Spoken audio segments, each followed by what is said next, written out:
I can't tell you the last time that I really wanted the Giants to win so bad last week because they had Tyrod Taylor in the game. Okay, and folks, just take note. All right, last week was just the second time in the 98-year history of the New York Football Giants franchise where a black quarterback made a start for them. Okay, and we know the previous time, the first time before last Sunday, the only time was when Geno Smith came in late in the season in 2017 when the Giants season was a lost season.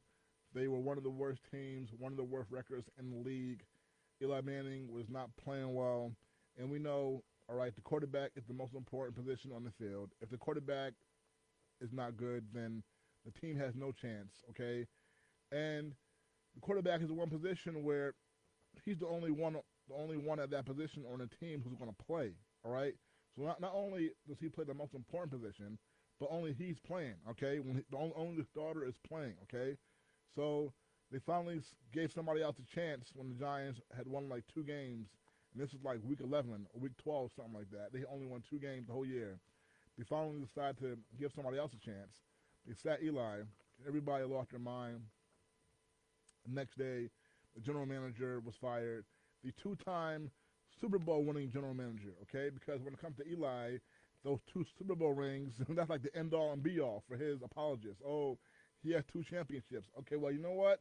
So did Jerry Reese, and I believe if he had been allowed to replace Eli Manning and have a quarterback that he thought could be a good quarterback for the Giants, if he had, because, Eli, and like I said, I give Eli all the credit for his part in the 2 championships, but I just think that they kept him way too long, and the reason they kept him too long is because he was given way more credit for the 2 Super Bowls than anybody else, which is why everybody else was shown the door, all right, years before Eli finally was, and Eli, who again plays the most important position on the field, and again gets paid way more than anybody else on the team, all right, they kept him around and made an excuse for him and everybody else in the organization, from the 2-time Super Bowl winning general manager, who was black, and the 2-time Super Bowl winning head coach, Tom Coughlin, and everyone else who was a part of those 2 championships.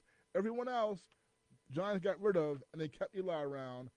And because, of course, in their minds, and in Giants fans' minds, and in the New York media's minds, Eli Manning, he was the biggest reason over everybody for why they won those 2 Super Bowls, so they kept him. And when they got rid of everybody else, and he was the one constant, the Giants went through one of the worst runs in the history of the franchise. They were horrible, losing, and like I said before, Odell Beckham Jr. saved his career. But anyway, I'm not going to even get into that.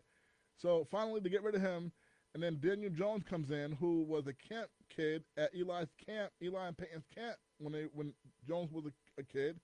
Daniel Jones had the same college coach as Eli and Peyton, and he's the quarterback of the Giants now. He is a disgrace. I'm sorry.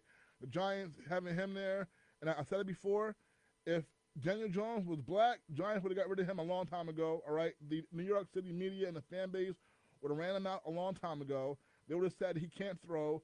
When you have Daniel Jones, all right, and some of these quarterbacks who are not white, some of these quarterbacks who are not black, all right, the excuse they made for Daniel Jones last year was when he had 15 touchdown passes, which is pathetic, all right, 15 touchdown passes and a 17-game regular season.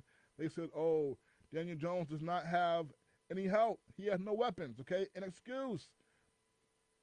When it comes to the black quarterbacks who are way better than Daniel Jones, who have done way more, who have thrown for way more touchdown passes, who are way more accomplished, all right? They say these guys can't throw.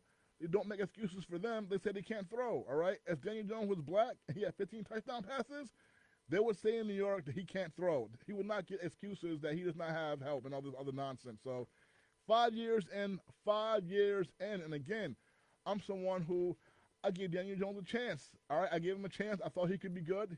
He obviously has talent. He can run. He can throw. All right, I gave him talent. I was so sick of Eli Manning. My motto back then, all right, 2018, 2019, for years was, anybody but Eli. Anybody. So Daniel Jones, come on in, okay? I saw he could move, he could run. I was excited. I gave him a chance. 5 years, folks, 5 years. It's enough. He was black. He would not get all this time, okay, to do nothing and be mediocre to bad, okay? Last year, I said all last year, the Giants have had a playoff, made the playoffs. I said it was only because they had an easy schedule, all right? So anyway, I'm going to take a quick break, and we're going to be joined by Kayla Abreu and Kenny, all right, Women's Hoops on Instagram, and New York Fan Liberty TV, New York Liberty Fan TV, all right? They'll be on in a minute, and we're going to talk about the WNBA, all right? Cap off, put a wrap on the WNBA and the Liberty season, talk about some of that, and then we're going to preview the NBA, all right? Knicks fans, it's 2 days away, actually 3 days from the Knicks home opener and the Brooklyn home opener, same night, okay? So we're going to take a quick break. We're going to play some tunes. I'm going to get Kenny and Kayla on the line, and we're going to talk some hoops. All right, folks, we're back.